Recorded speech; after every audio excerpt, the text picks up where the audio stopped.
ladies and gentlemen, good evening and welcome to another edition of PZ85 Plays. I am your Marshall Double H, and PZ85 Plays Deadlands, the horror at Headstone Hill returns after a week break. We're your first sound of PZ85 after the 10-year anniversary. This is where the applause goes. Just a little production note. Just put that in there afterward. Let's introduce the cast. There it is. Thank you. Also, we can't see you. The man you can't see who's providing the applause there playing Killian Legion is our fearless leader, Shannon Young. Well, sir, it's been quite a journey for me for the past week.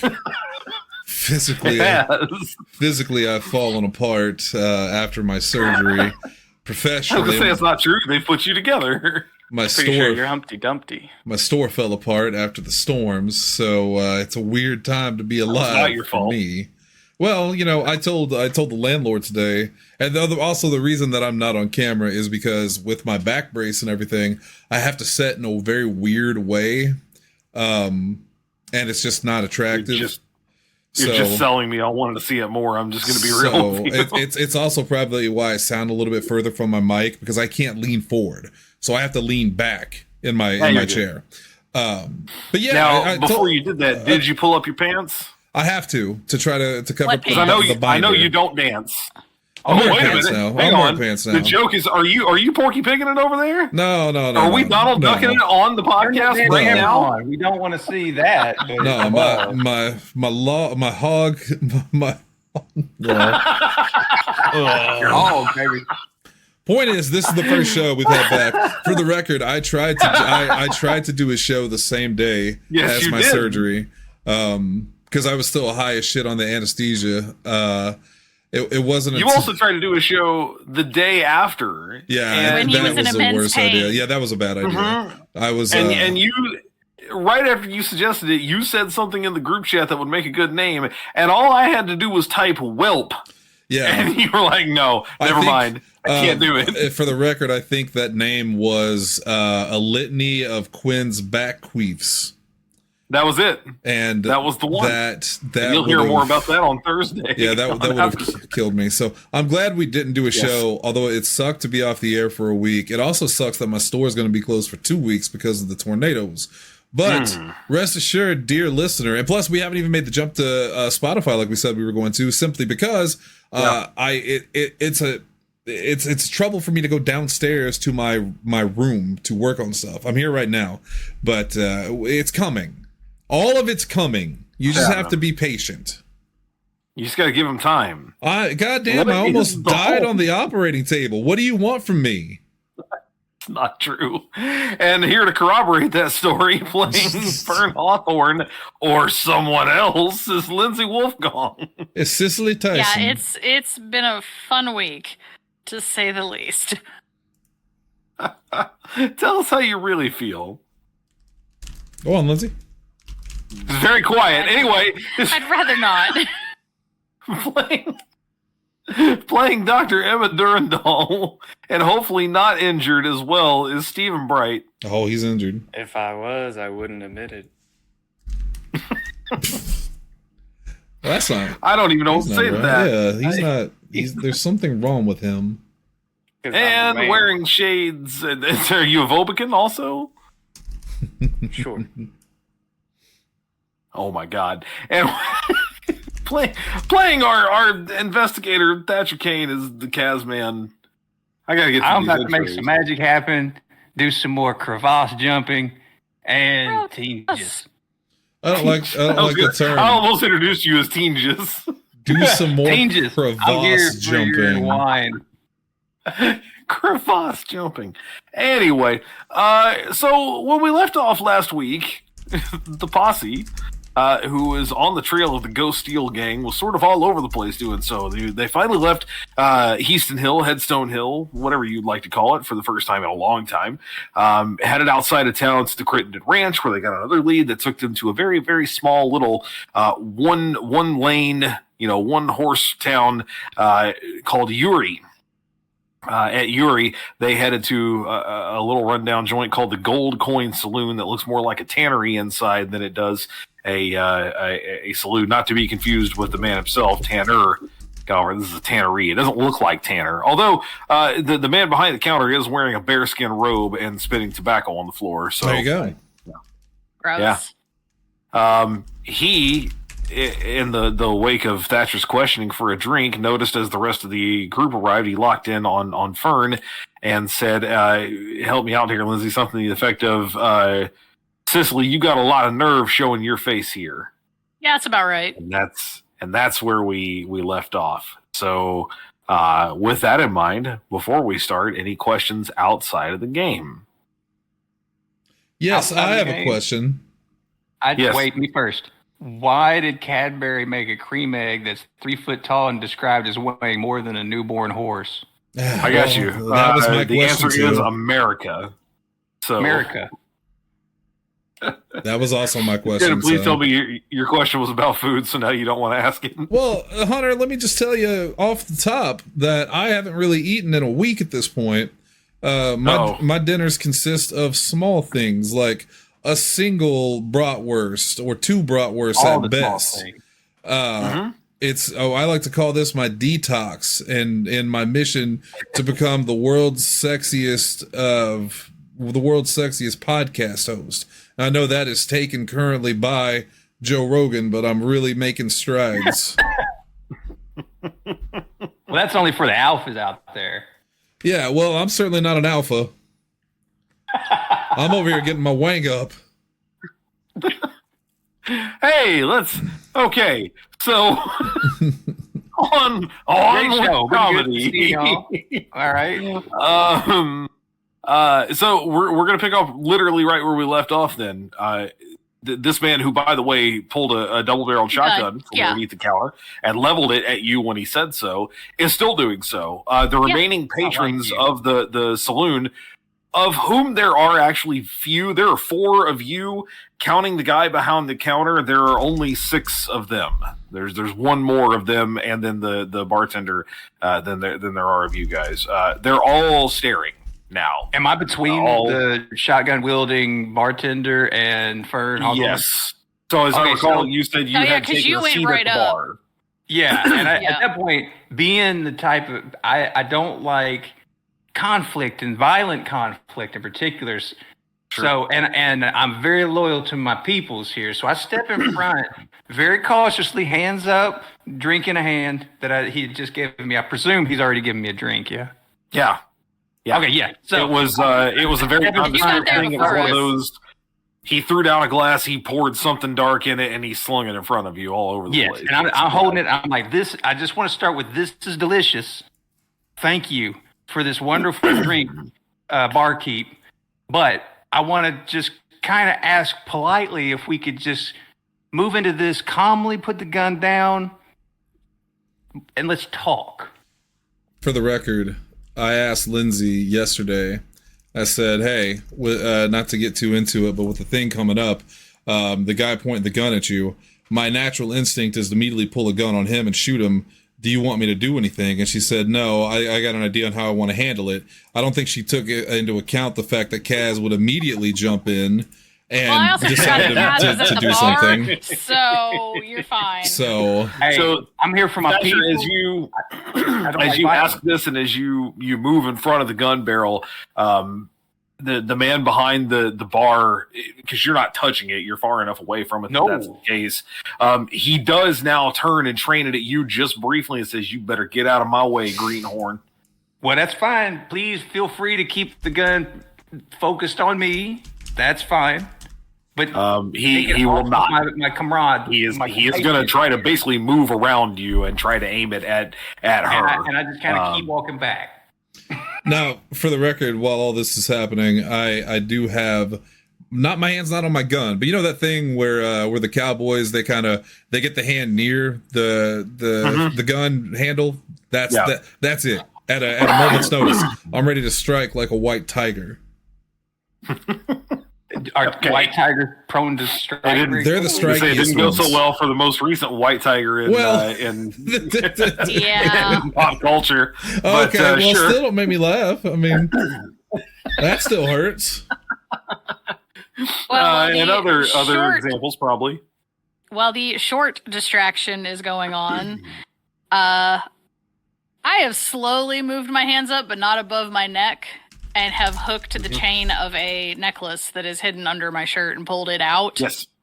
And have just kind of flipped the locket open a little bit. You can kind of see there's something shiny inside that when it catches the light, it kind of like sparkles a little bit.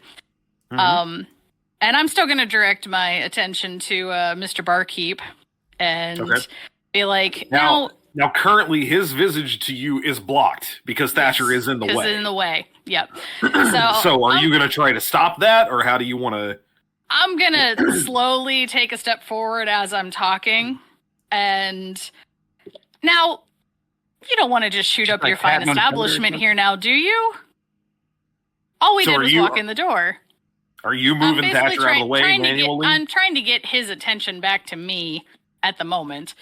Well, he's trying to get it to you. Thatcher is acting like a body shield. And is in the way. Do body shield good. Thatcher has a death wish.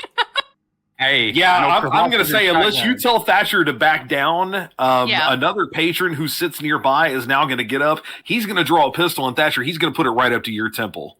That's cool. I'm used to it.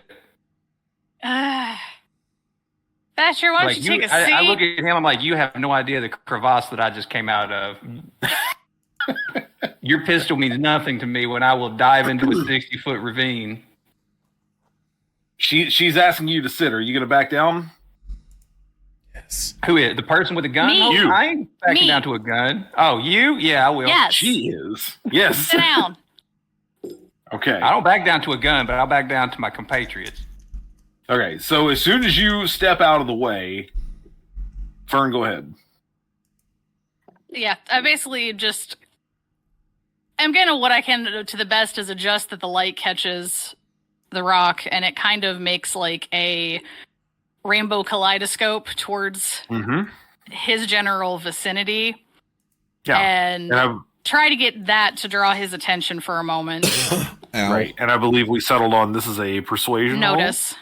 It's a notice. Notice. It's notice. Okay. Yes. But it's persuasion on your end. It's notice on theirs, right? I don't remember. All you told me was notice and that they have a higher number they have to beat. I'm gonna flip that. I'm gonna flip that and say you're making a persuasion roll here. Okay. Because you're the one that's taking the activity. Yes. I think persuasion makes the most sense. Okay. It's got to be your bull. This is gonna suck. I'm gonna get shot. Oh, I'm ready. I thought your persuasion was relatively Kaz good. is ready. We're ready. I wouldn't call it good, but I'll try it. Well, that's not terrible. Got a 5 on the first try. It's a 5 either way. 5 either way. Okay. And I'll make a little GM roll here. The guy behind the counter is like mesmerized isn't the right word. He doesn't just go dumb at the sight of it, but you do see him like he almost has a thieves look in his eye. Like he's looking at it like he wants to steal it. But the longer it looks, the longer he looks, the more it's clear that he doesn't seem to want to take any action. He's almost sort of pacified by what's going on. And he continues to stare like right at the base of your neck, like right here around your esophagus, or right around where you've kind of pulled that up to, as he responds, because you were saying basically you would want to shoot up your fine establishment, that kind of thing. Yeah. He says, "Well, I suppose not, unless I had to." We're not here to cause any trouble. I think you have mistaken me for someone else. It's happened before. But yeah, we're not here to cause any trouble for you. He lowers the shotgun and lays it on the bar. He's just got his hands on it, on the barrel and on the stock. He just kind of keeps stumbling through his words. The other guys around have all sort of backed down. They're looking at each other, and they're clearly looking at him for some kind of guidance. And then eventually he goes, what are you drinking? And before you can respond, the guy who had previously gotten up and put that pistol up to Thatcher's head, he looks at him and he goes, I don't, get back here. I'll be a minute. And he like shuffles back to the back.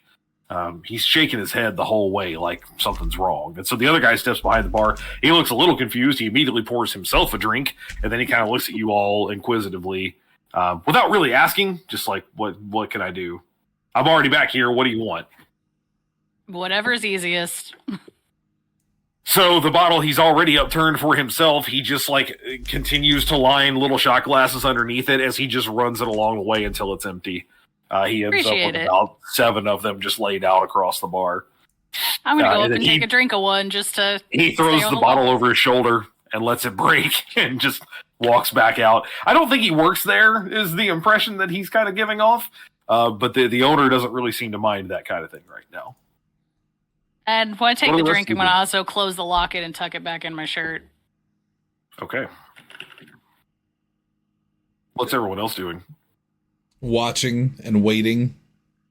So he's like Bill Murray, like he just happens to just walk back there and took it over. He is Bill Murray. He went and handled the drink because Captain Confusion went to the back. And then he just walked away. Yeah, the extra just walked back out. So there's nobody tending the bar right now. No. Opportunity. Don't push your luck. Damn it. All right. We are here for information, and we are getting out. Well, assuming no one is going to act, not long after that, the bartender again, he's got like a big bearskin robe basically on. He looks like he's in his late 20s. He's got black hair, blue eyes, like slicked back, really like kind of greasy black hair. You think that's slicked back? Oh, it's slicked back. Oh, he's a real piece of shit. He's like real sweaty, real oily guy. He comes back out and he's still kind of like shaking his head and he looks around at all of you. Who's closest to the bar at this point? Thatcher still. Okay. Oh, that'd be me. I'm always close to previously anyway. Have you finished that drink at this point? Oh, there was other drinks that were poured, so I've finished mine and moved on to the closest other one near me. Okay, well then, basically he's looking for somebody who has an empty hand to see if he can get him something. You can tell that he's trying to get his bearings straight again and kind of get back to normalcy. Oh, I got an empty hand. It's just the other one's holding a cup. Yeah, that's not what he's looking for. Oh, well, I just pounded it and I put it down. Now I'm ready. Okay. Well, he'll ask if you want another and he'll pour it, but otherwise it's business as usual for this guy. Apologies. I thought we were saying that somebody needed help with something. We're looking for information. Oh. No one remembers last week. Sorry, I've had a lot of drinks. I'm going to start pulling triggers on every one of you motherfuckers. No, I apologize. I'm trying, while we're doing this, in full disclosure, I'm trying to get the ticket stuff settled for the show that we're going to do tomorrow. Oh. And there's all these issues apparently with it that I'm trying to get figured out. So if I'm quiet for a few minutes, please forgive me. Yeah, I love this show, but if I don't get Lindsay to see Sailor Moon the musical live tomorrow, I might not be alive for E&E. That's true. Yeah. We could be witnessing the last evening of Shannon. I'd be more concerned of the waste of money, not that we don't get up there. Well, it says the mobile delivery was delayed and there's no physical tickets to print. That starts. That's okay. We're gonna pause the show here for a second. Well, that's how the Fox does their stuff. Yeah. Okay, that's how the Fox does their stuff. It's either physical tickets or mobile delivery (parentheses delayed). What that means is we don't send you the tickets the day you buy them. We send you an email with them like a couple days later or a couple weeks later or something. Which they never did. That's the problem. Like there's no tickets that they sent. So I check your spam. Did you check? Well, I logged in and it looks like it's specifically set up to do this Google Wallet thing. So I'm gonna go grab my phone upstairs, download Google Wallet. You should be able to download that easily. Yeah. So I will be. You probably already have it if you have a Google-based phone. I have an Android, so I think so. I'll be right back. Yeah. Okay. Are we pausing for a second? We can. Yes. Or we can. Let's do that because I'm swimming on my eyeballs. I need to run to the restroom.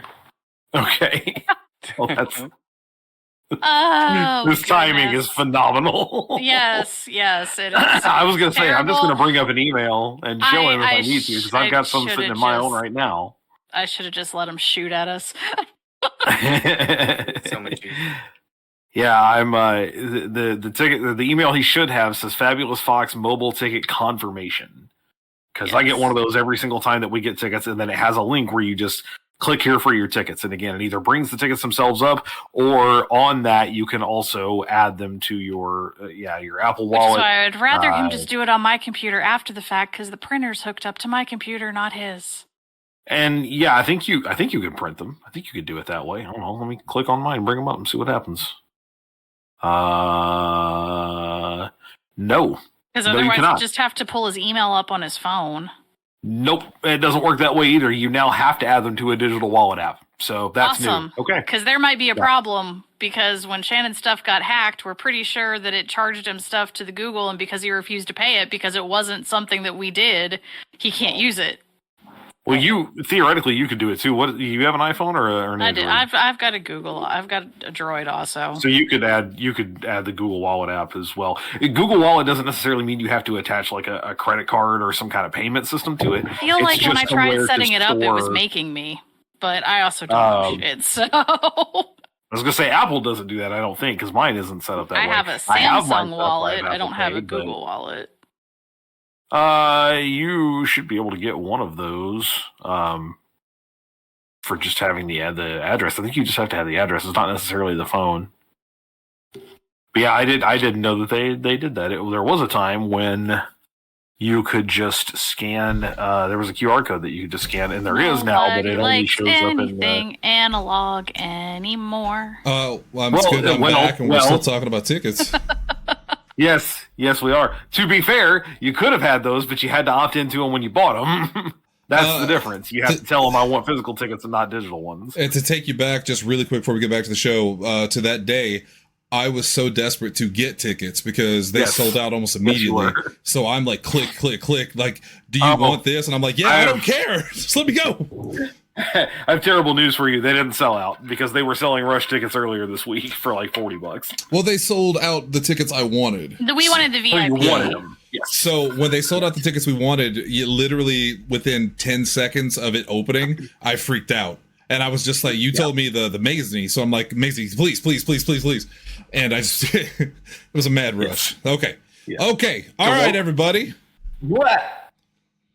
So while they're dealing with the tickets, Hunter, we're looking for, before we get back into the on public talking about things, and I don't want to sound completely confused more than I already do. What information are we actually seeking? That's a good question. Someone should be able to answer this. That isn't me. We are looking for Bud Ballack. Is that how you say it? Pronounced Ballack, yes. Ballack. Alex?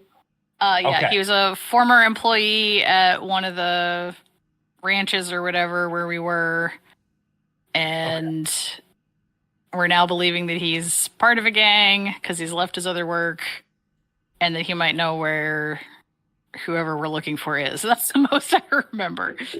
All right, and we expect somebody here in the bar to kind of know.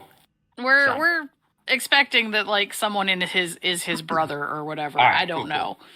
So yes, all right, cool. But we need to not come off as in like we're hunting him down. It's just he might be able to point us in the direction of where we need to go, kind of thing. Sweet. Yes. So, how would you like to proceed? So Thatcher is still close to the bar, still looking at those patrons around him, and I'm looking for somebody that we might know, a Bud. He tends to go by Bud. Help me. I'm sorry. What was his name again? Ballack. Dwyer. Ballack. What? Nothing. Just go on. Nothing. Please just go on. Bud Ballack. So we're looking for this. Anybody know of a Bud Ballack? The patrons all once again look at the man in the bearskin robe behind the counter, who from behind you, because you're turned around looking at them, says, "Yeah, Bud Ballack is my brother, I hear everybody knows that. But I don't talk about my brother with any old scab herder moseys through the door. And that includes you, Applejack. So either keep buying drinks and shut up, or get the hell out of my place. I can do one of those three things, and buying drinks is the one.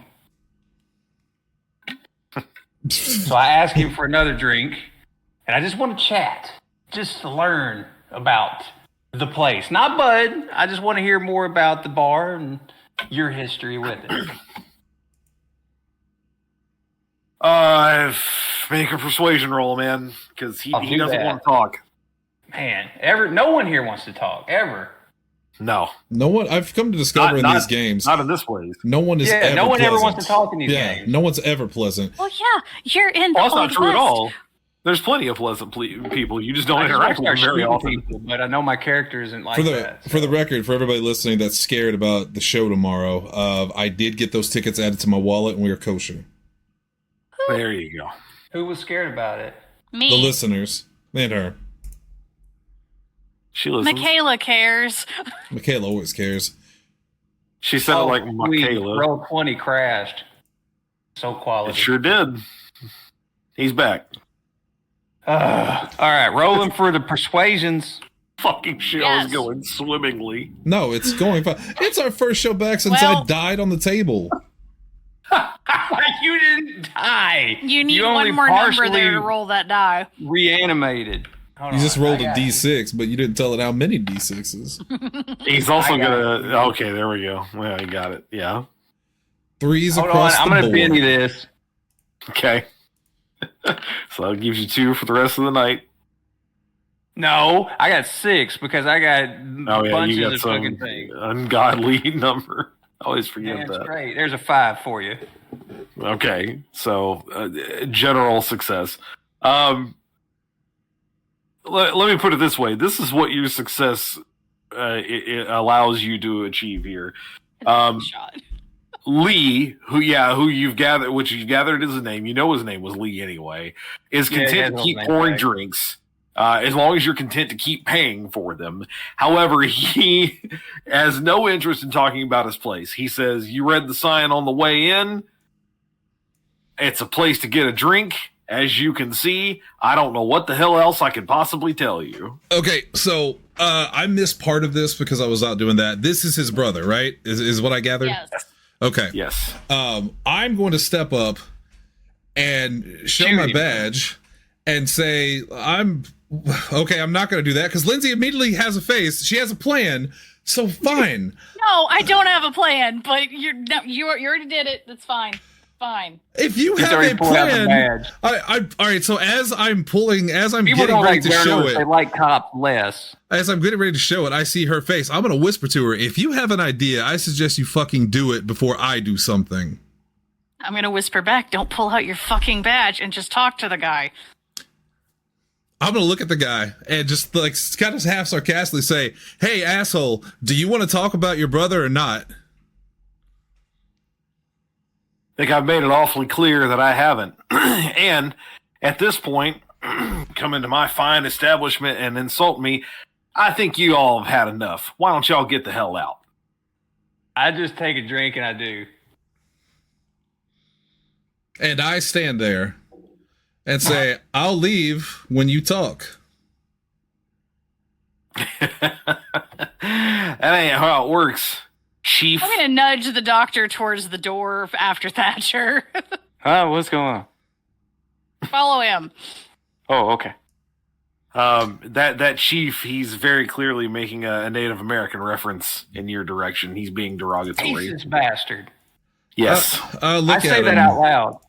I look at him and say, "That's pretty funny, hillbilly boy. Did you come up with that yourself, or did one of these fine men help you?"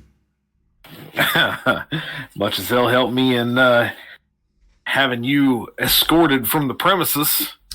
Now get to moving. I'll smirk at him. I think that would be a very poor decision on your part. He goes back for that shotgun again. He lays his hands on it. I don't think you're in a position to talk about poor decisions, friend. I kind of pull the jacket back, showing both pistols, and tell him, "I don't think you want to do that." those are pretty. They're gonna look nice right behind me on the wall. Like, completely not in the game. I'm not saying this is a thing that happened, but how fucked up would it be if Cillian did just reach up and just shoot him in the head and he fell and then looked around the room? Okay, so actually, really quick, how many people are in this room? There are a grand total of 6 6, them. including the bartender. Okay, and There's him, and then there's 5 patrons. Don't do that. All of whom seem to have his back. and just me looking around, are they all armed? Whether it's visible or not, you've got a pretty good inclination that they are. These are a bunch of old school, like, these are white people in the Wild West. They all have fucking guns, man. They are very much all very white.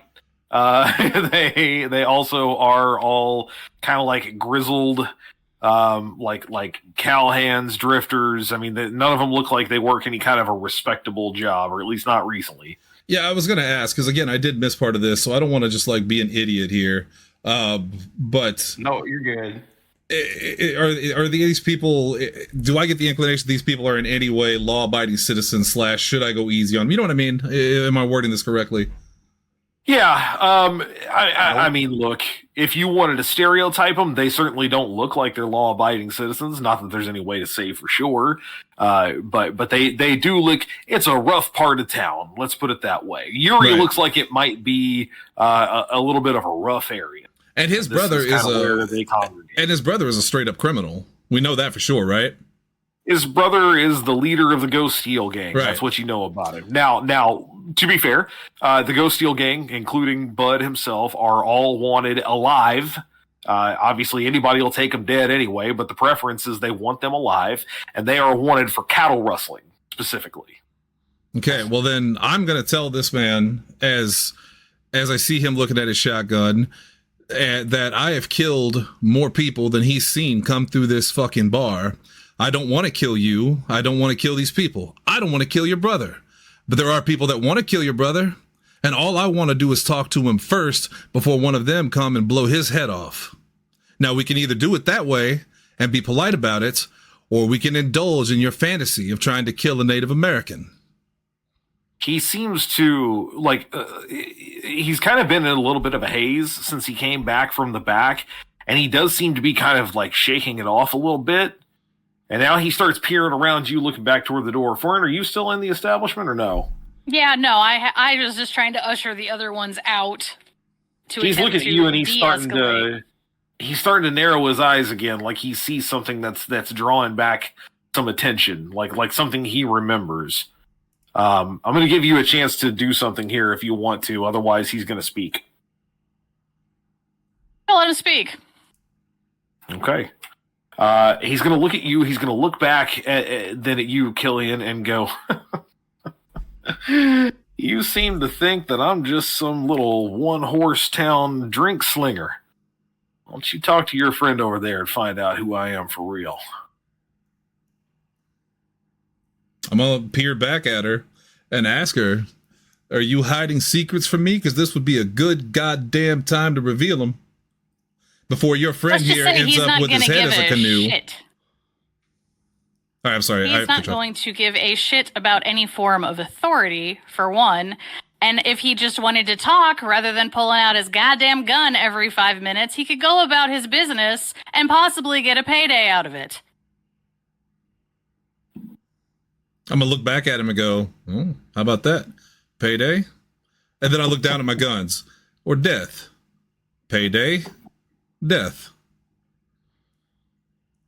If you've pulled back your guns, can he see the badge? Is the badge visible? No. The only thing I've pulled back so far are the lower parts of the jacket to reveal the pistols. Okay. He laughs again. He spits that big wad of tobacco on the floor once more. He goes, "First of all, you need to stop threatening me in my own establishment. Secondly, I can be reasonable. You want to find Bud, that's fine. I just need to know how badly you want to find him." And he starts rubbing his fingers together. I let go of the jacket so it covers both guns, and I kind of raise my arms like a coming to Jesus moment, like the Great Redeemer. And I kind of smile at him and go, "That's all you had to say? Hell, pour me a drink." He does. But And, again, he needs to get paid here. I'm going to take that drink. I'm also going to signal for my cohorts to come back in because in my head, Fern is standing at the door because she is trying to prevent I wasn't this. that far away. I'm like mid-room. But I'd like to think that Thatcher and potentially the doctor are outside, like peering in the glass, like, you know, kids watching their parents fight. And I'm gonna wave them back in, and then look at him as I take my drink and ask him, "How much is it worth to you? Let's negotiate." Think you know how this is going to go? How much you got? Hell, how much do I have? Hold on. I feel like I've upset my team by being so violent. But you got to remember, I'm on hydrocodone. I'm in pain all the time. I don't make good decisions at the moment. Or make the best decisions, because we weren't getting any goddamn where, and I was going to kill him. Anyway, I'm gonna slap 100 down on the table. And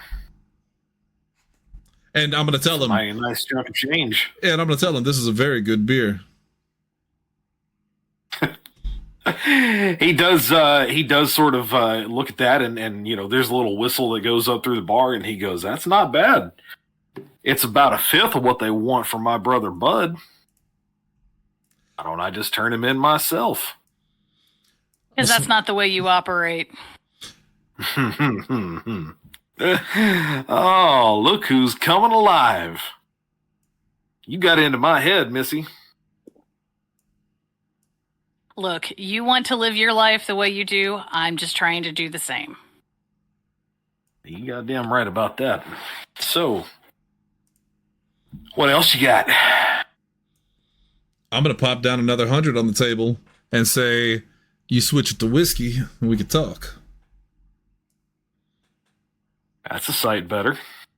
And he will, in fact, pull a nondescript brown bottle from the back there. I like nondescript. That's the best kind of bottle. Yeah, it's not labeled. It doesn't have a brand name on it, that's for sure. And it's painful. No matter how good you are at this, it's painful going down, but it's a job. It's not like Miss Eggy. It does not go down easy. That's right. I'm gonna invite everyone back to the bar, all three of them, and ask him to pour all of them that drink and say, "Now that we're all friendly, let's all share in this wonderful drink." I assume they have no problem. I don't know. Back up there. I don't know. I want to drink that crap. Well, don't insult them, man. There. I'll take a shot of whiskey for... I can't find my money, Hunter. How much do I have? Oh, don't worry. I got you covered. That's what I tell them, too. I was like, no, don't worry. I got you covered. It should be written down on there. If you don't have any written down, you may not have any. Oh, that's probably why. I think I spent all the money on the station or the wagon, so... You very well may on the station wagon. But between that and the hotel cost, you had to have had something because you paid for the hotel and your lodging. That's true. He once again looks at this little pile of cash that you're making in front of him, and he goes, "We're getting somewhere. What's your name anyway, friend?" Dr. Emmett Durandal. I'm gonna laugh and say, "Yeah, that." He like shakes your hand, like, "Yeah, okay." Tell him. I'm just happy to be here, honestly.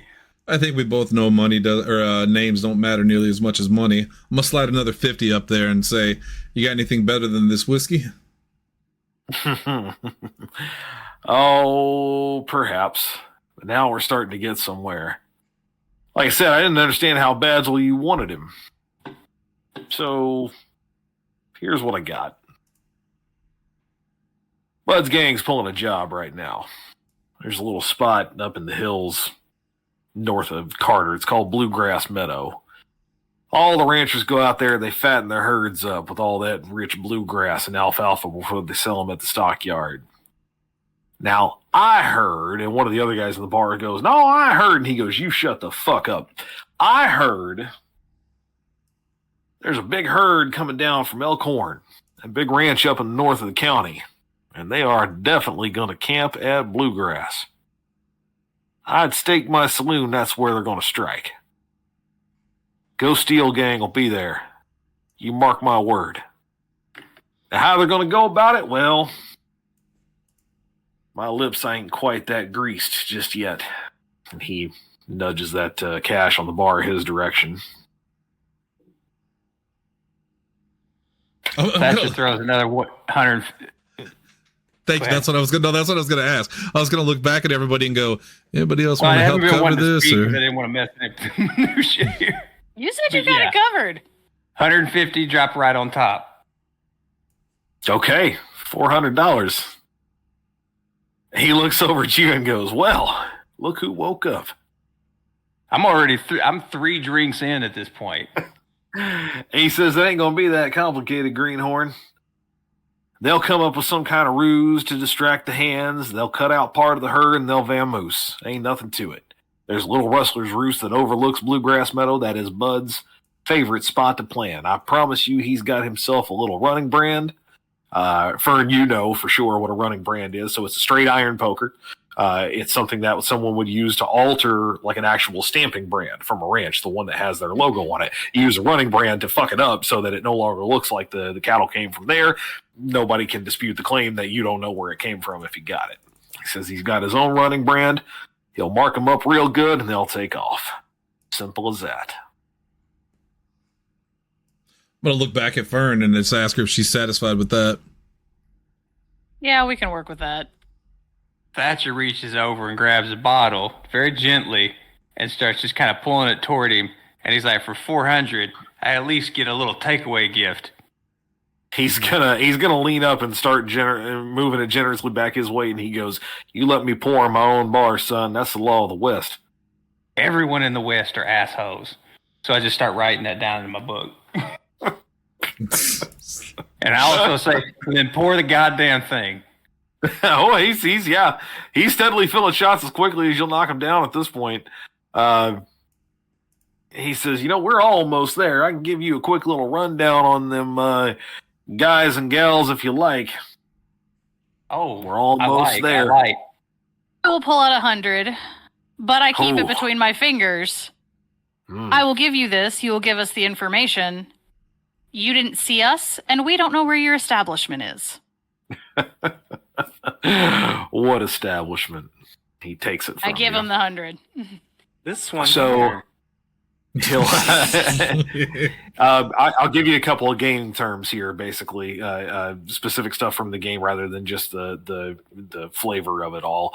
The Ghost Steel Gang in general is comprised of 5 people overall, including Bud himself.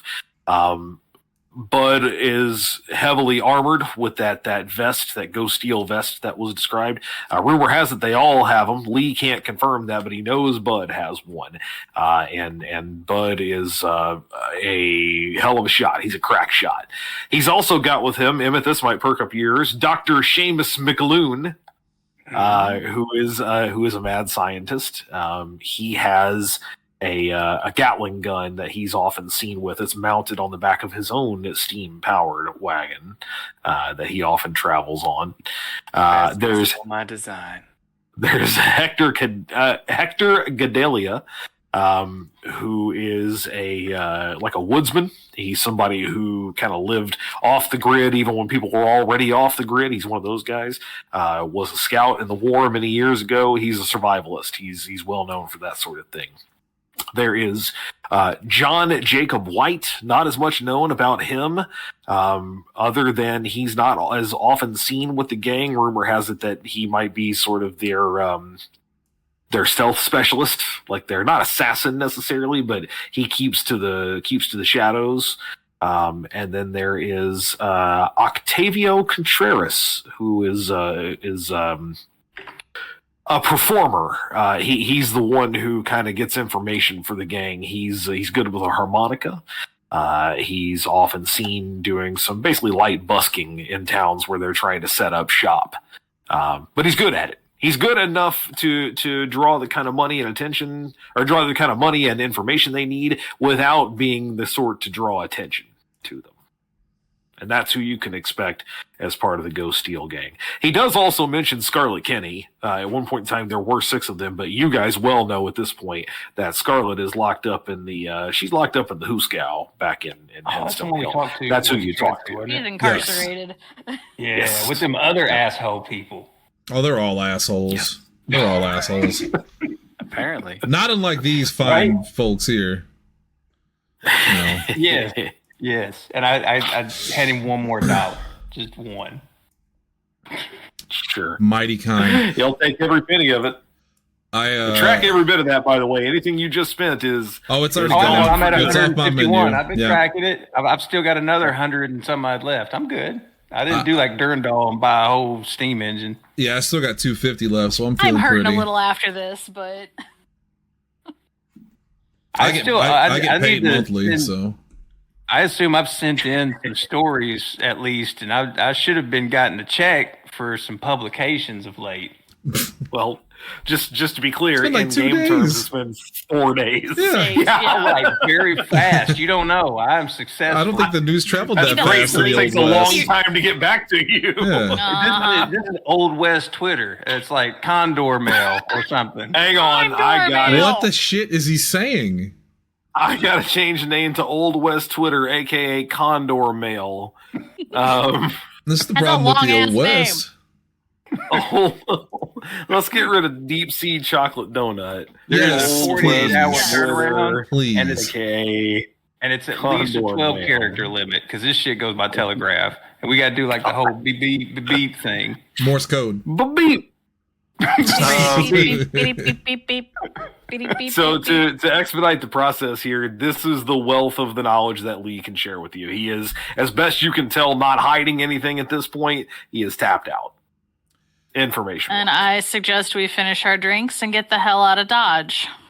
Yeah, Okay. let's do that. So the space that he told you to go, this little town of Carter, is about 26 miles by trail. It's a full day's ride on horseback, like sun up to sundown.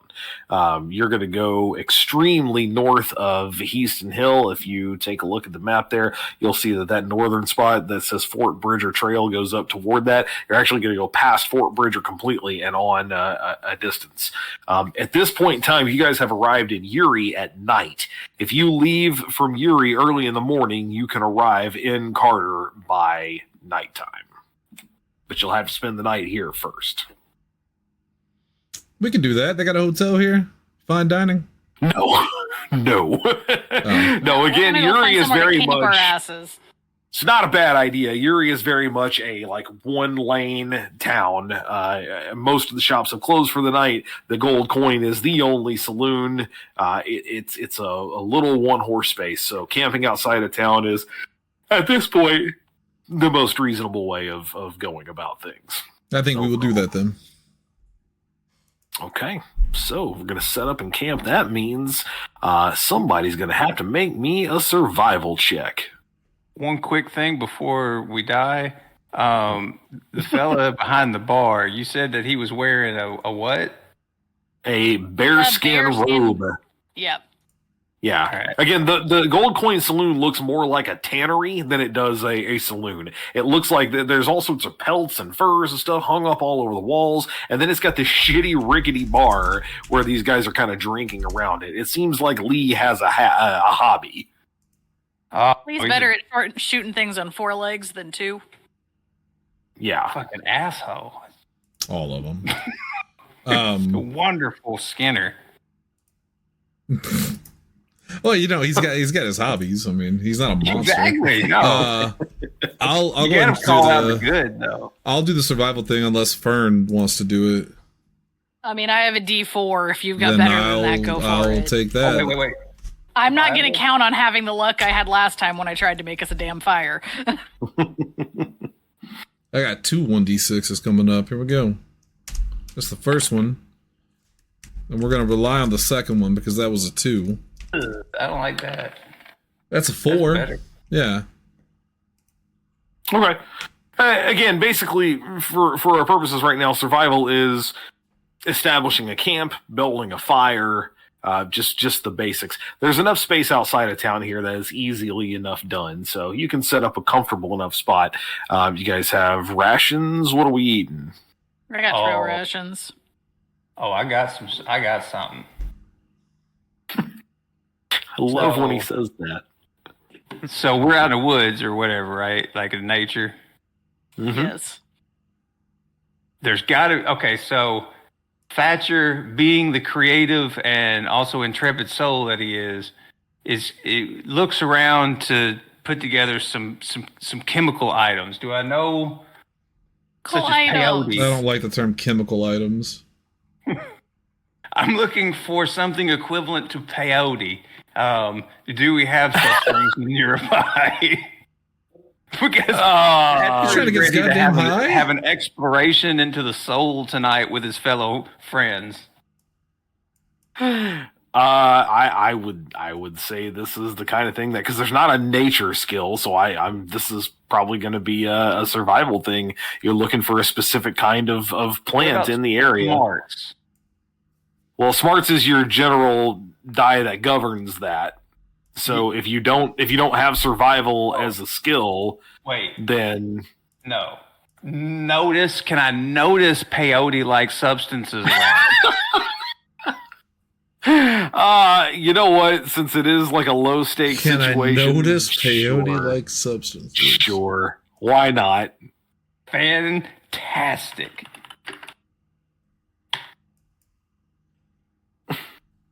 Oh, Love it. It's all I want. Nope, I'm a Benny. Oh my god. This is how bad he wants to get high. Yeah. I never thought I'd be Googling how does peyote work in Deadlands. But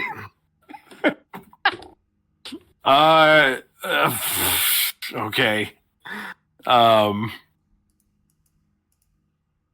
So peyote's good for vision seeking, but only for characters that can do that, and that ain't you. Gotta be a shaman for that shit. I'm Native American. Does that help? My Draenei's a shaman. Probably for you to some degree. Favors. I'm legit. I've never once looked into anything like this. I doubt there are real rules for it. Let's just say it makes him sleepy. Okay. Yep. 4 is good enough. You find enough for yourself. You have a hell of a good time, and at some point in time, you fall asleep. There we go. That boy's got. Sure. He's got issues out with falling asleep, and he was looking for visions to direct him for the days to come. You have an awful lot of dreams, none of which are decipherable. I'm going to save myself a lot of time here. Yeah, you sleep very well, although it does kind of feel like you never really slept simultaneously because there were a lot of colors and a lot of things to look at for the past however many hours. You guys noticed, by the way, at some point in time over the course of the night, that Thatcher wanders off. He comes back and stumbles to his bedroll, and he's gone. So I sure hope you weren't planning on him being part of any kind of watch, because he's out. No. I'll take watch, because I'm certain there's at least a decent chance that those guys at the bar are going to come back and try to get me. So oh hell yeah!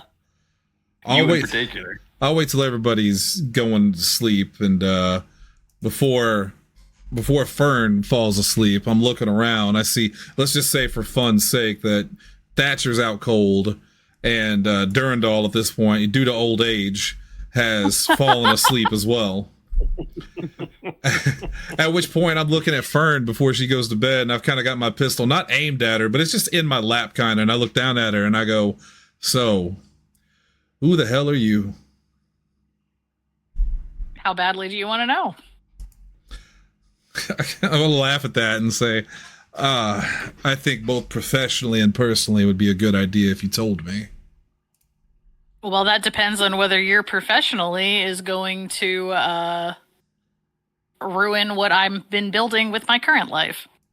My professionally wants to make sure that you don't have anybody in your pocket that we don't know about that could potentially ruin what I've been building with my life.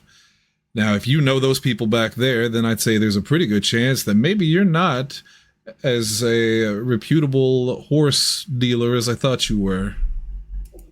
I am now. That doesn't mean my past is different. No, we all got a past. Why don't you share yours, and I'll share mine. Let's just say I didn't obtain my initial set of horses on the up and up. You kill anybody? I mean, it wouldn't be unheard of. And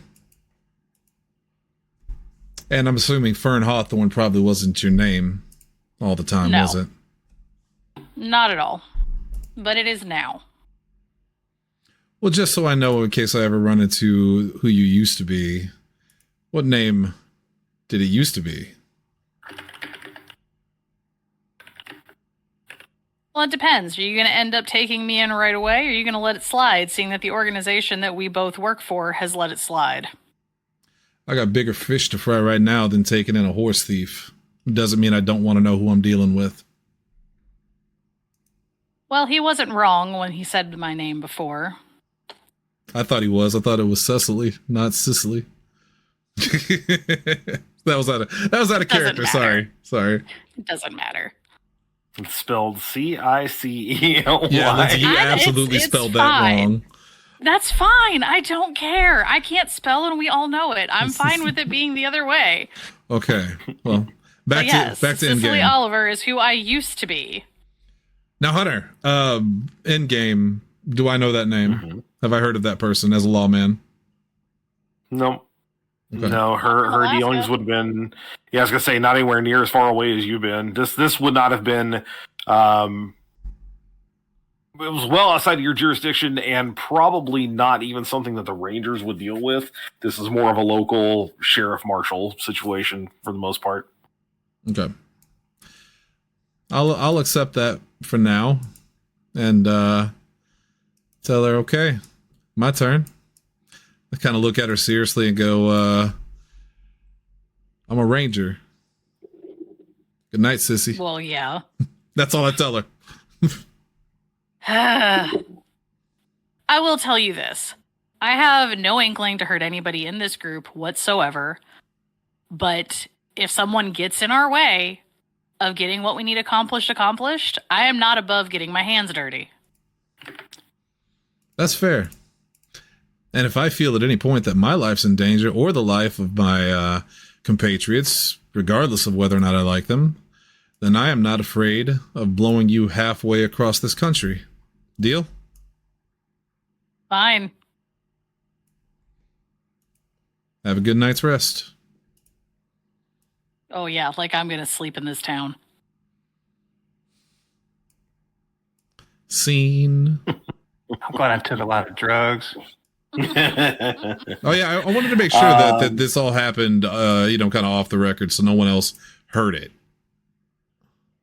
Are you guys like splitting some kind of a watch? You doing the first chance or half of it, she's doing the other, or how's this going to work?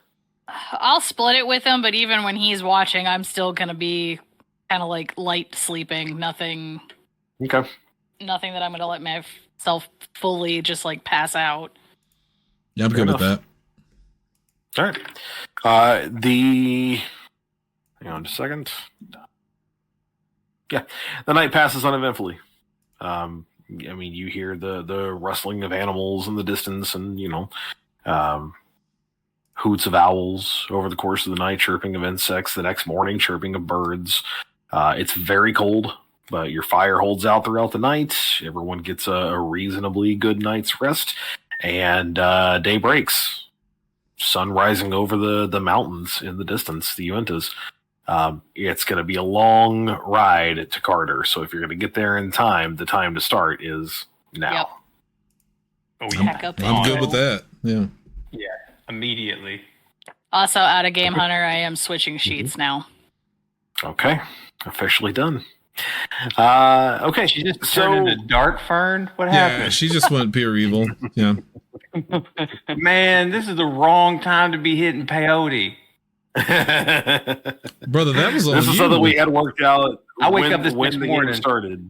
I wake up this next morning, I look over at Fern, and all of a sudden she's wearing like a black hat instead of the brown one. I'm like, what happened? My hat did not magically change colors.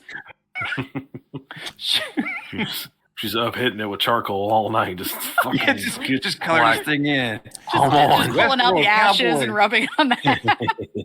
I'm just proud that we figured it out authentically, and I didn't have to ask her, hey, what's going on? I saw Hunter gave us an opportunity, and I said, yes, please. Although he was trying to guess for a while. I was. I assumed you were a murderer of some sort. They always are. Thatcher knows everybody in this fucking world's an asshole. This is true. Are we- And as a journalist, I write this about everyone. It's probably why they all hate me.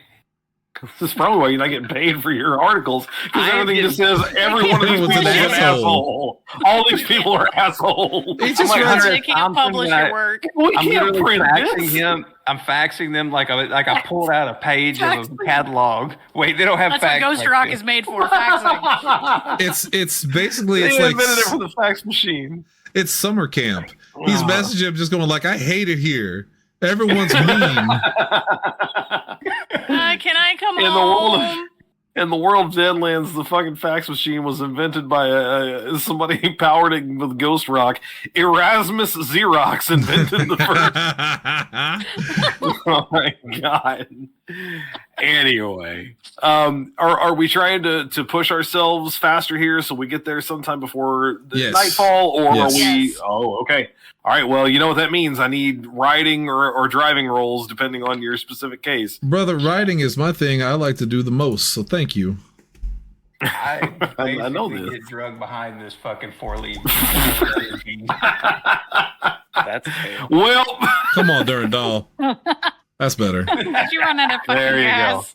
Well, the that's steam. true, Well, it's too. steam. It's a steam engine. That's the problem. He put gas in it, and then he was like, "Fuck, not for another couple years." Oh fuck! And then he got it fixed. Got Well, it set up the right way. Hunter, let me use I put my water in this. Benny of the night because I rolled double twos. That ain't good. Yeah, I see that. That's not ideal. 6, that's There you better. go. There you But go. that's not That's exploding better. though, because that's on an 8 die. So Right. I got a 6. Okay. You're good. Oh, Uh oh. Here we go. Look at all It's these What low happens numbers. when you take We're not peyote? playing the right game for that. I'm a Benny this goddamn horse. Shouldn't have taken that fucking peyote. I am still. High as a kite. I'm sitting still on the horse real- backwards. You know what? Actually, I ain't Bennying nothing. I'm staring this horse deep into its eyes. Oh, That's why you're you- failing. 'Cause you You're and me, staring at the okay. horse. What does You that and me were mean? doing this good. I he really stared doesn't this like- horse Are you deep in his eyes. leaned over it? Like what? What is the? That's the What is problem. the That's visual why. here? Yeah, that's the problem. Is I'm leaning too far over. I don't understand Oh. horses good. Oh my god! I don't understand horses good. Oh, Someone my put that on a goodness. t-shirt. I thought you were pro horse. I am pro horse. He's more of a He You approves throw of them. That doesn't something mean out, he's good with understand them. Okay. Just because he likes them doesn't mean they like him. It's not a Exactly. reciprocal horse. This has been A my entire reciprocal life's horse. goal to make horses like me. Shannon, Okay. reciprocal horse reminds me of one of my favorite bits from The Office, the concept of the two-way petting zoo. You know what that is? No, I'm not aware of that one. You pet the animals, they pet you back. Oh, okay. On that note, I am actually like all that was fun and games and peyote and all that, but I am gonna Benny and use the third That's a one. good I don't idea. want to die. All That's a that good was idea. fun in games and peyote. Fun and games and peyote. I got There, a 6, that's and I the- also that's now the name have of the Born in the episode. Saddle. So Ooh, I'm Explodey. You have an I'm Explodey. staring it deep Yes. in the eyes from above, There but you go. successfully, and I'm going, and it's going. I am horse, and I agree. I think I am I should. horse. Of course, and I agree. I hate this game. Oh, Shannon, goodness. you have to either name this episode Fun and Games and Peyote or I Am Horse, parentheses, and I agree. That's the subtitle of this episode. Let Oh, me, dear Well, God. Durandal did better. hold on. I gotta message the group chat real quick and type that Oh because my I will God. fucking forget it. I am horse and I agree. Okay. Or Fun and Games and Peyote. Why is this becoming a Rocky and Bullwinkle title? Oh my god. Well, anyway, everyone got over the standard success. So yes, you're able to push your horses / vehicles at a respectable speed here. I will note that you're on a timetable, so I understand that you don't really have time to stop. However, as you guys pass the Crittenden Ranch, the first stop that you made when you left Headstone Hill the first time, where you talked to Heath Crittenden, his son Brock, to get a little bit of a lead on maybe where to go to Yuri eventually.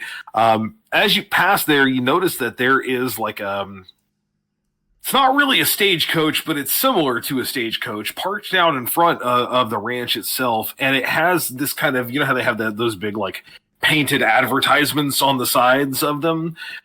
There is one of those that has like a big painted advertisement, and it says Erastus Weeks, archaeologist, on the side of it. No time to stop and find out now, but just as a point of fact, this man or this person or whatever is apparently stopped at the Crittenden Ranch right now. Maybe something to be aware of at a later point in time. Yes. You press on all the way to Carter. Again, a very small, sort of little one-horse town. You're moving out toward the outside edge of it because once again, according to Lee, Bud's gonna basically be up in the hills north of that bluegrass meadow. There's a little rustler spot right above it. As you guys get roughly into the space, first of all, you do see a rolling open field of bluegrass. And in fact, you can already see that there are some cattle that are grazing in and out, small patches of them, not any kind of like big herd that's moving through there right now. But it's an animal's delight. It's a place that they would want to go to eat, and they do in fact do so. All of you know them well enough at this point to know that this would be a great place to do so. However, again, does sort of leave them open to anyone who wants to do something about that. How do you want to try to approach the space that Lee explained? Are we going to try to go in quietly? Are you just going to ride up there? What do you want to do? And quietly. I would rather go in quietly. Yeah, recon is key. Oh. All right. So anyone who's going to try to approach the Rustler's Roost, I need stealth rolls. Doesn't have to be everybody, but if you're going to go, you're going to have to stealth it. I'm stealthing it. I will. I got 6. I need to look, see what I got. I don't remember. That's a 4. Hunter, we can see the area from where we are, right? You can see the meadow itself, the Rustler's Roost, you know where it is, but like getting up to actually see what's there, not so much. It's kind of like in a little bit of a pocket of like a rocky outcropping over the top of it. So if I wanted to stay behind and like basically have my guns ready in case anything goes wrong, I would still need to get closer to be able to actually see anything. Damn, Yes. Thatcher. Okay. I am invincible. I am the wind. That's not to say that you couldn't like try to head them off. If you see somebody riding out of there, you can stay where you are and wait for that kind of a sign, but you won't see anything until after any kind of activity takes place if they were to... I'll do that. I tell everybody that I'm going to stay here on my horse, and in case anyone tries to get away or anything like that, that I will chase them down and make sure they don't get away. Okay. I feel like I should at least stick behind. Smaller group means less likely to be spotted. That's the other reason I stayed behind. Yeah. I was scared. Well, I did not roll Thatcher as is well. I very got a stealthy. 4. I rolled Okay. 18. But you got a success. Well, You did not roll 18, did you? I got 2 explodes. no, we got an 11. Well, you only get to pick the highest one. Yeah. So Oh, 11. okay, 11. I'll accept that. Because you get 2 sets of dice. He's there. still living on that got 6s peyote. and you got 4s. Yeah. And you can take the D4 if you want, but that's 7 as opposed to an 11, which is more than 11 one sounds raise. bigger. Better. Good idea. Thatcher, you have spent extensive time getting into places you shouldn't be to get stories that you want, and so you know exactly how to go about this because you do this out on the open plains too. Sometimes you're witnessing things that you're going to write about and tell people about later in this exact sort of thing. So once you guys get up, you and Fern get sort of up into the hills there. You first of all, you find the gang's horses right out of the gate. They've got 5 of them tied up a distance out. Nice horses, very nice horses that have been taken care of in a big way. Very fine saddles. All of this stuff is it's fairly impressive. It turns out crime maybe does pay. They're basically in like a little makeshift rope corral Like, it looks like they have set out some stakes and ropes and just kind of gotten the horses corralled in there so that they can eat in the meantime. Again, they're in really good shape. They look like they're well taken care of. There's like sort of a grassy bluff that's a little bit ways below you, so kind of like a step down from where you are, and then further down would be the actual that actual bluegrass meadow where everyone comes through. And from where you guys are, you can see that, sure enough, a guy who looks a lot like Lee Ballack, late 20s, greasy black hair, pretty thin. He and 4 others of the descriptions that were given earlier look like they're huddled together making a plan. They're all looking down over the main bluegrass meadow there. They do not seem to see you. What do you want to do?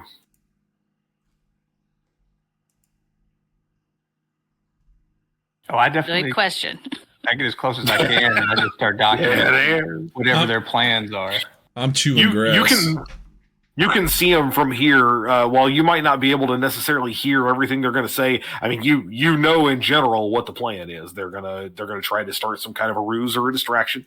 While that's happening, someone else is going to then take that running brand, cut part of the existing herd that's down there, brand them, ruin their brands, and get away with them. It's cattle rustling 101. You have been around enough crime stories, like true crime stories like this, to know exactly how this works. It just looks like they're working out the details right now. I feel like we should. Who's going to do the ruse and that kind of thing. Yeah, I feel like we should run kind of like this information back to the group and let them carry out their plan, but not be distracted. Like, we track down the one other that we know is doing the rustling.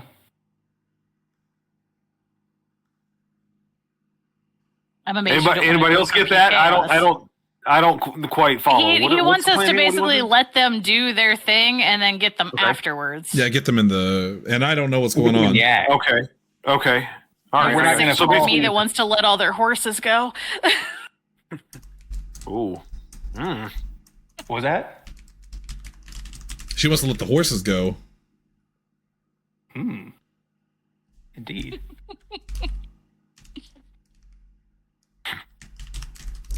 Is that the plan? Because, I'm not going to tell you what. Yeah, I was going to say, I'm not going to tell you what you can and can't do. And I can't. Unless you guys want to go back and talk to them. Yeah, unless you want to go back and talk to the rest of your group, you got to make the decision between the two of you.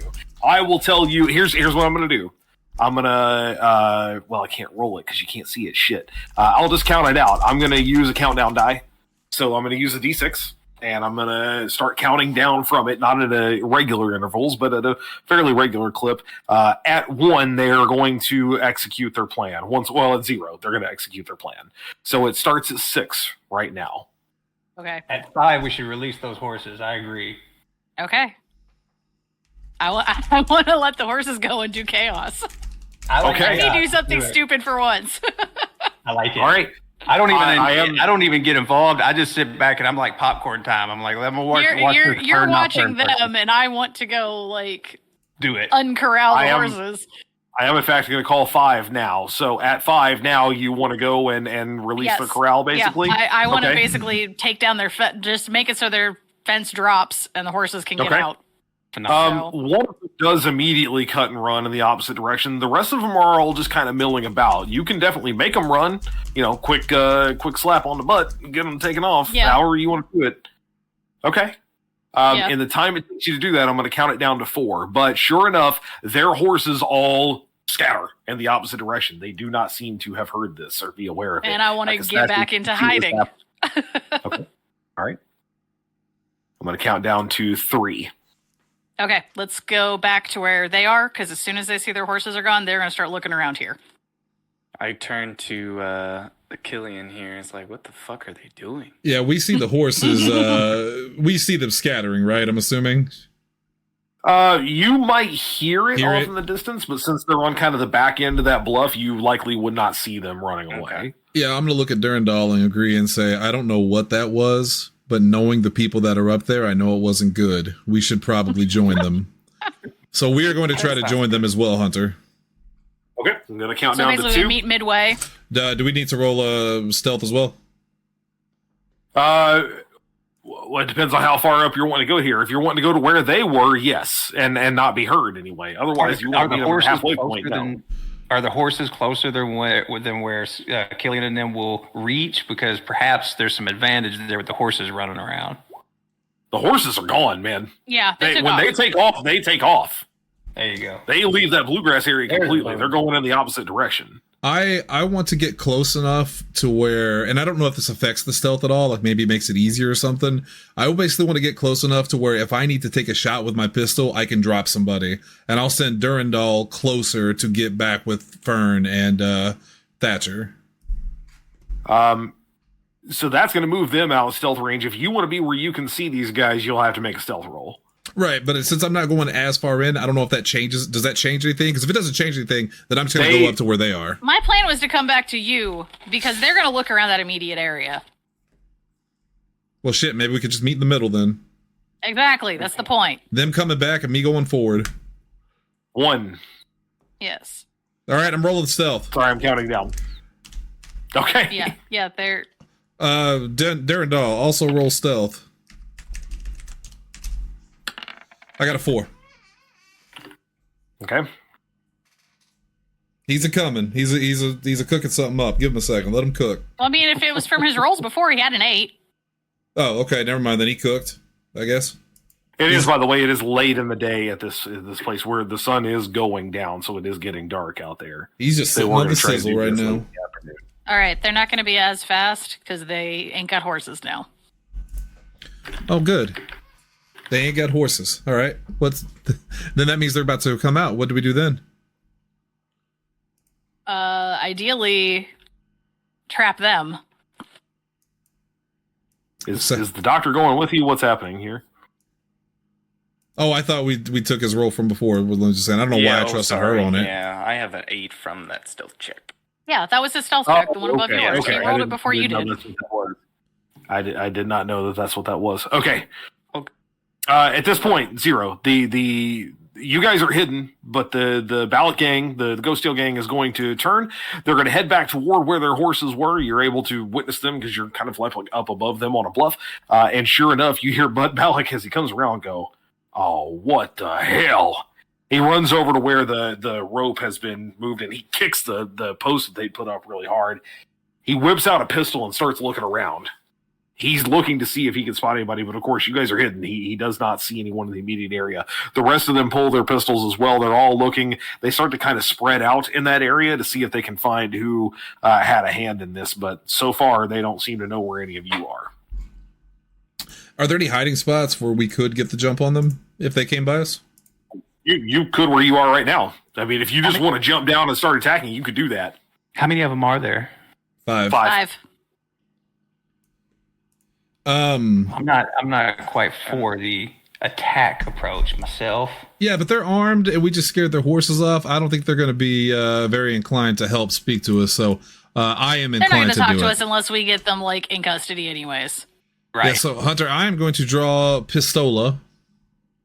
Mm-hmm. I have my shotgun with me this time, so caliber. That's what I got. I'm going to draw the good one. Okay. And who is the closest person that I could see? Oh, that's a good question. Let's find out.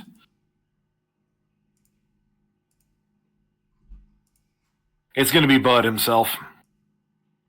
All right. Well, their leader. Let's start. No, we do still preferably want them alive. I'm gonna look back at her and go, "Yeah, that's why I'm bringing out the good one." And I kind of kiss the barrel of my pistol. Right. I look back at him and go, "Oh, I should probably mention this pistol can't kill anybody because it's possessed with the spirit of my dead mother." I'll explain later. I'm just gonna stare at him for a second. And I'm gonna take a shot at Billy Bob. Okay.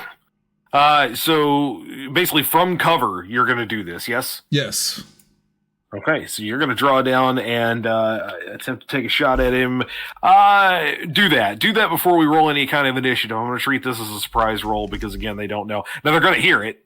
Yeah. So that's going to kick off an initiative, theoretically. That's the goal. Yeah, I want them to. Yeah. Yeah. But you're trying to wing him, right? You're trying to you don't want to kill him, obviously. No, and again, you don't want to hit him. Okay. And again, this gun does not fire lethal bullets. Right. That's the point of it. So it can damage and hurt like hell, but it will not, it's not fatal. But sure. I want him to hurt like hell. That's the goal. Now, for those listening at home, for the record, I have a D12 in shooting. I put all of my points in shooting, and every time I've tried to shoot someone, these motherfuckers stop me, and they always do it in a peaceful way. Well, I'm tired of it. I want to be good at something. So here we go. Here's the 12, and go ahead and get my Benny ready. Oh my god! Wow! Damn it! Why did you jinx yourself? Hey, you called it. I called it. At least that's better. I got a 5 though. Yeah, but I mean, you could always get better than a 5. Or worse.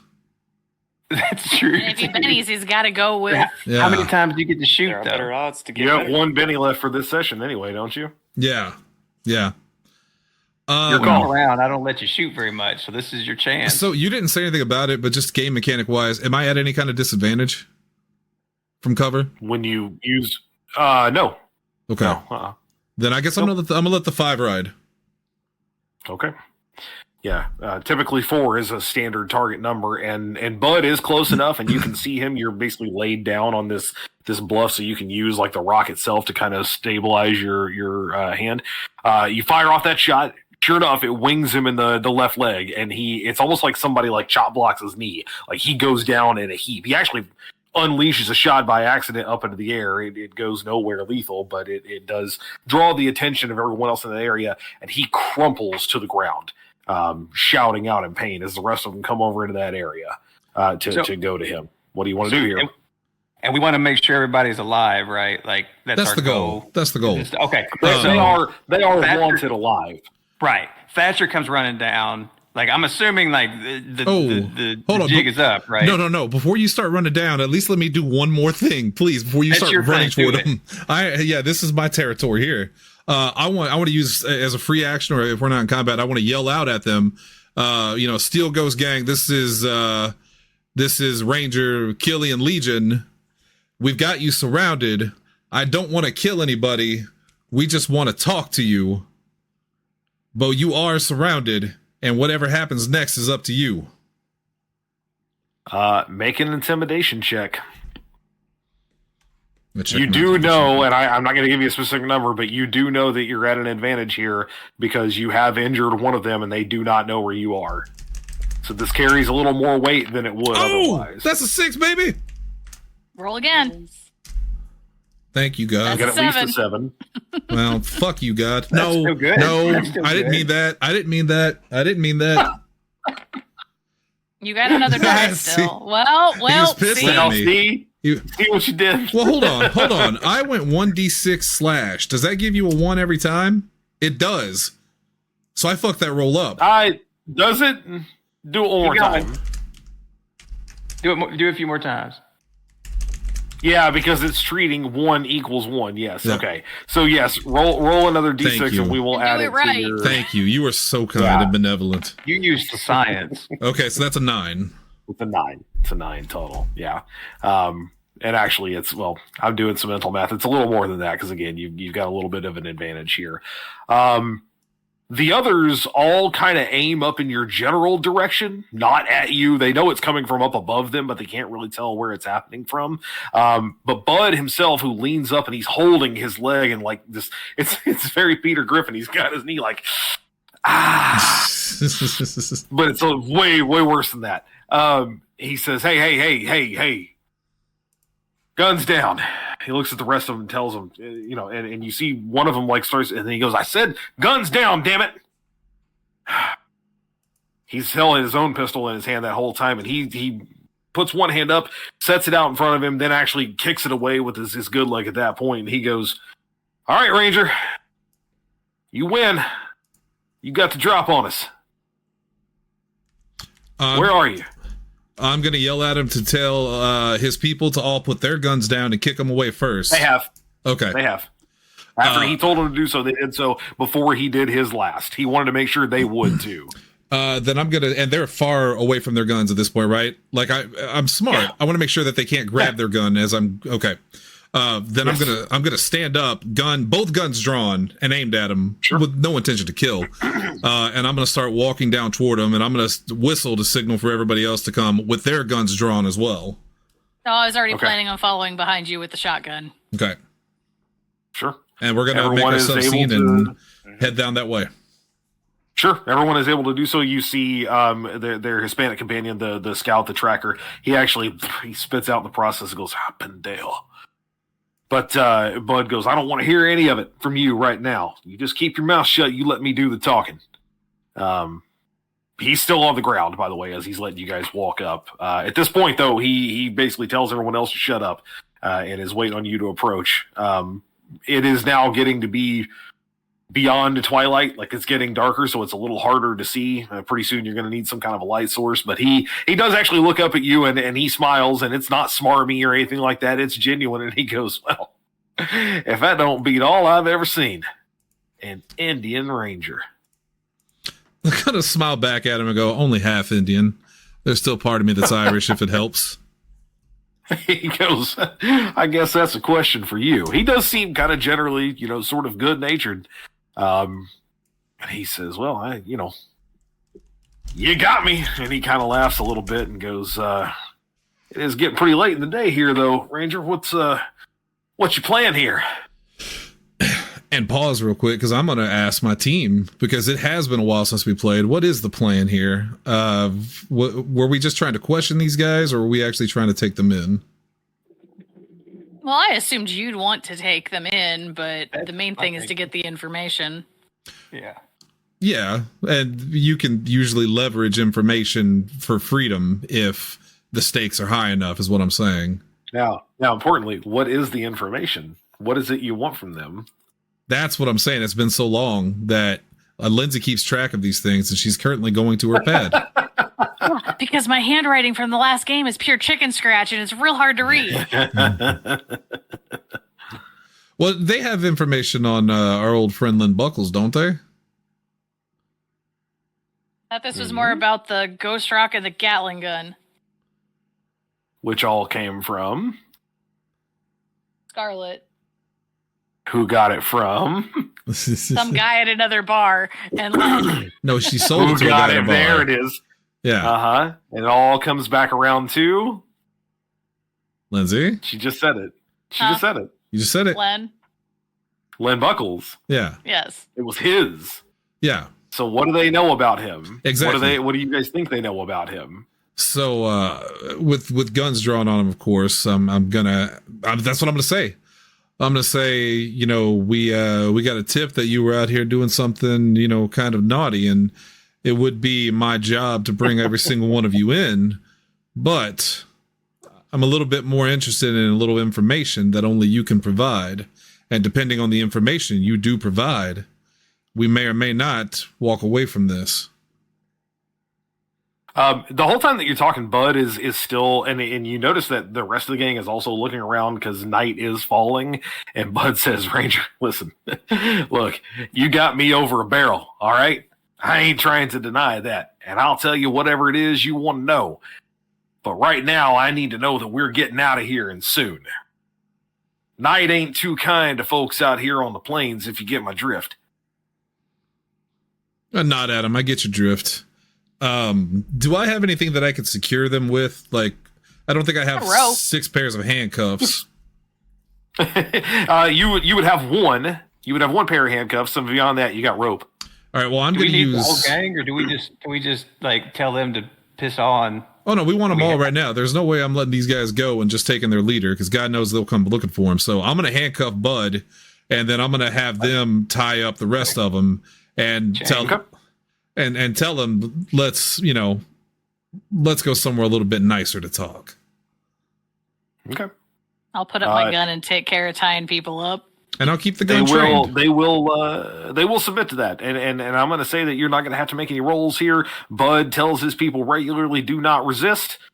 This is what we're doing. It's what we'll do. There ain't nowhere to go here. We're going to have to camp out for the night, but we're better off if we stick together. He seems nervous. I'm going to ask him. I want to also gather up what of their guns I can find Yes. from what they have tossed aside. Sure. They're nothing special. Every one of them is just a rusted old 6-shooter. Even Bud's is not great. You get the idea. He doesn't do a lot of shooting. His might be in a little better shape than the others because again he doesn't use it as much. But they are just straight classic 6-shooters. Spent your money on your horses, not your hardware. Ma'am, I try not to spend my money at all if I can help. I'll wait just a minute. He looks over at you a little more closely and he goes, "Oh my God." Yeah, I already did this song and dance with your brother. How's Lee doing anyway, Cicely? He's got worse fashion sense than the last time I saw him. I don't believe Who that. told him that bear skin was a good idea? he thinks it's going to be cold enough to need it out here, I suppose. This is adorable. I say this is a cute little reunion. But I answer me this: why are you so nervous about nighttime?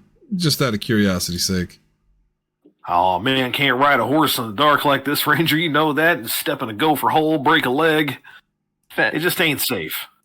Thatcher kind of comes in behind Killian, and being the believer and the rider of a lot of these, what is it? How we got it? Others, probably. Other things. And others, probably.